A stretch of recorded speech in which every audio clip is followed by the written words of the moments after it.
গায়েবী রিজিক পেতে এশারের নামাজের পরে একটি দোয়া করুন, আল্লাহ পাক রব্বুল আলামিন গায়েবী ভাবে রিজিক দান করবেন। আল্লাহ চাইলে সবকিছুই সম্ভব। এই দোয়াটার আমল করেছেন হযরত ফাতেমা রাদিয়াল্লাহু তাআলা আনহা।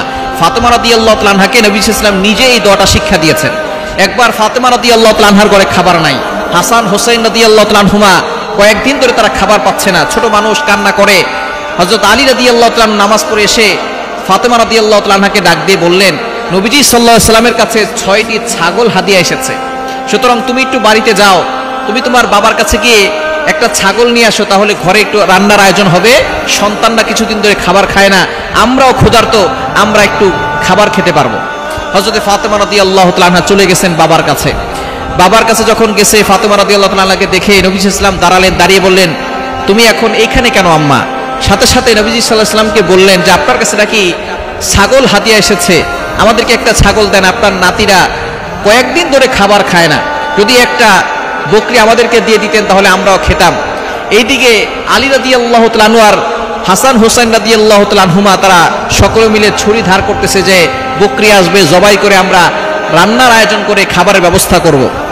নবীজি সাল্লাল্লাহু আলাইহি ওয়াসাল্লাম ফাতেমা রাদিয়াল্লাহু তাআলা আনহাকে ডাক দিয়ে বলেন, ও আমার কন্যা, আমার কাছে তো হাদিয়া এসেছে 6টি ছাগল, 6টি ছাগলও এখনো আছে, কিন্তু আমি তোমাকে ছাগল দিতে চাই না।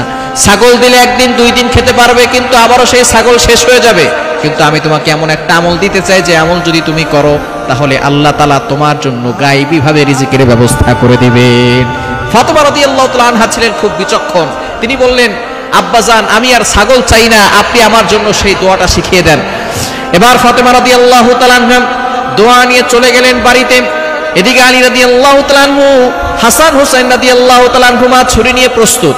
দেখে মায়ের কাছে কোনো ছাগল নাই, মা খালি হাতে ঘরে ফিরে আসছে। আলী রাদিয়াল্লাহু তাআলা আনহু বললেন, ও ফাতেমা, কি করলা তুমি? ফাতেমা রাদিয়াল্লাহু তাআলা আনহা বলেন, ছাগল অবশ্যই আছে, কিন্তু আমার বাবাজান আমাকে ছাগল দেন নাই, একটা দোয়া শিক্ষা দিয়েছেন, এই দোয়া যদি আমরা পড়ি তাহলে গায়েবী রিজিক আসবে। আলী রাদিয়াল্লাহু তাআলা আনহু বলেন, তুমি তো ভালো কাজ করেছো, নবীজির কাছ থেকে আমল শিখিয়ে নিয়ে আসছো, এই আমল যদি আমরা করি তাহলে আল্লাহ তাআলা আমাদের ঘরের ভিতরে রিজিকের ব্যবস্থা করবেন। এশারের নামাজের পরে হযরতে ফাতেমা রাদিয়াল্লাহু তাআলা আনহা আলী রাদিয়াল্লাহু তাআলা আনহু দুইজনে মিলে দোয়া করলেন। আল্লাহ পাক রব্বুল আলামিন সাথে সাথে গায়েবী রিজিকের ব্যবস্থা করে দিয়েছেন। দোয়াটি হচ্ছে, আল্লাহুম্মা ইয়া আউওয়ালাল আউওয়ালিন ইয়া আখিরাল আখিরিন ইয়া দাল কুওয়াতিল মাতিন ইয়া রাহিমাল মাসাকিন ইয়া আরহামার রাহিমিন। এই দোয়াটা যদি আপনি এশারের নামাজের পরে পড়তে পারেন, ইয়াকিনের সাথে, বিশ্বাসের সাথে নামাজ পড়ে আল্লাহর ইবাদত করে হারাম না খেয়ে যদি আপনি এই দোয়াটা পড়েন, আল্লাহ পাক রব্বুল আলামিন যে দোয়ার বদৌলতে ফাতেমা রাদিয়াল্লাহু তাআলা আনহাকে গায়েবী রিজিক দিয়েছেন, আল্লাহ তাআলা আপনাকেও সেভাবে গায়েবী রিজিক দিতে পারেন।